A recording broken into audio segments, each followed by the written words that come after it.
നിങ്ങളുടെ ആവശ്യങ്ങൾ അവൻ അറിയുന്നു. കരം തട്ടി ദൈവത്തെ സ്തുതിക്കാം. നമ്മൾ പാടുമല്ലോ, എൻ്റെ ആവശ്യങ്ങൾ എല്ലാം അറിഞ്ഞിടുന്ന ഏറ്റവും അടുത്ത സഹായകൻ താൻ. എൻ്റെ ആവശ്യങ്ങൾ എല്ലാം അറിഞ്ഞിടുന്ന ഏറ്റവും അടുത്ത സഹായകൻ താൻ. ദൈവകൃപയിൽ ഞാൻ ആശ്രയിച്ച് കൈതട്ടിപ്പാടാം.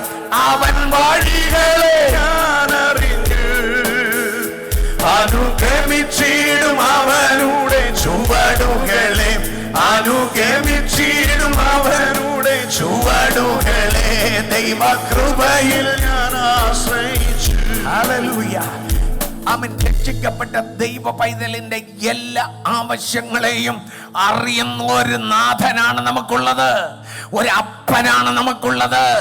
ഈ അപ്പൻ നമുക്കായി ജീവിക്കുന്നത് കൊണ്ട് നാം നമുക്കായി ചിന്തിക്കുന്നതിനേക്കാളുപരി നമ്മുടെ അപ്പൻ നമുക്കായി ചിന്തിക്കുന്നു. നാം നമുക്കായി കരുതുന്നതിനുപരി നമ്മുടെ സ്വർഗീയ പിതാവ് നമുക്കായി കരുതുന്നു. ഹല്ലേലൂയ. ആമേൻ. നമ്മെ ജഡത്തിൽ ജനിപ്പിച്ച അപ്പൻ കരുതലുള്ള അപ്പനെങ്കിലും പലതും നമുക്ക് വേണ്ടി കരുതുവാൻ തന്റെ കൈകൾക്ക് ബലമില്ല. പക്ഷെ സ്വർഗീയ പിതാവ് സർവശക്തനാകയാൽ എല്ലാം അവൻ കരുതും. അവൻ പറഞ്ഞിട്ടുണ്ട്, അവൻ നിങ്ങൾക്കായി കരുതുന്നവനാകയാൽ സകല ചിന്താകുലവും അവന്റെ മേലിട്ടുകൊള്ളുവീൻ. ഈ വചനങ്ങളെ ഉണരുന്നവൻ മനുഷ്യ കൈ നോക്കിയിരിക്കത്തില്ല, ലോകത്തിന്റെ വിലയിടിവുകൾ നോക്കിയിരിക്കത്തില്ല, ലോകത്തിന്റെ സാമ്പത്തിക തകർച്ചയിൽ തകരുകയില്ല. ഹല്ലേലൂയ.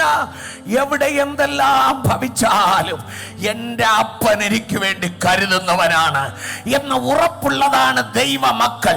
ഇന്ന് നിങ്ങൾ ആമേൻ ജീവിതത്തിൽ സാമ്പത്തിക പ്രശ്നങ്ങൾ, സാമ്പത്തിക അടിസ്ഥാനമിളകി നിങ്ങൾ ജീവിക്കുവാൻ മുന്നോട്ട് പോകാൻ കഴിയാതെ വേദനപ്പെട്ട് വന്നിരിക്കുന്നുവെങ്കിലും ആമേൻ കർത്താവിന്റെ വചനം പറയുന്നു, ലോകം മുഴുവനും സാമ്പത്തികമായി തകർന്നു പോയാലും എൻ്റെ നീതിമാൻ വിശ്വാസത്താൽ ജീവിക്കും.